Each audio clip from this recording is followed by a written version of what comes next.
Hello everyone, চলে আসছি নতুন একটা রেসিপি নিয়ে। আজকের বার্গার স্টাইলে ডিম টোস্ট বানাবো।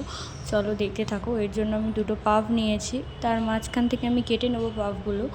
আর এখানটায় দুটো ডিম নিয়েছি, হালকা পেঁয়াজ কুচিয়ে দিয়েছি। এটা একদমই ডিম টোস্টের মতো তৈরি করব, কিন্তু একটু বার্গার স্টাইলে দেখতে লাগবে।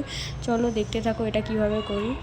এর জন্য প্রথমে আমি ডিমটাকে ফাটিয়ে নিয়েছি, তেলটাকে গরম করে নিয়েছি, নিয়ে একটু একটু করে ডিমগুলো দেবো, দিয়ে একটা একটা করে পিঠ দিয়ে দেবো। এটা কেটে নিয়েছি কেমনভাবে মাঝখান থেকে, তোমরা দেখতেই পাচ্ছ। তোমরা লম্বা রুটি দিয়েও করতে পারো। আমি এখানটায় একটা গোল রুটি পাফ নিয়েছি, নেওয়ার পরে এখান থেকে দিয়ে দিয়েছি। দিয়ে এপার ওপার ভালোভাবে ভেজে নেব, লাল লাল করে এপার ওপার করে ভালোভাবে করে নেব।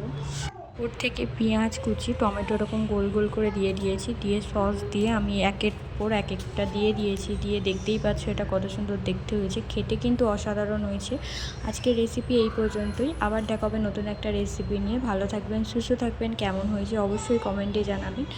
ভালো লাগলে লাইক কমেন্ট শেয়ার করে দেবেন। Tata, bye bye.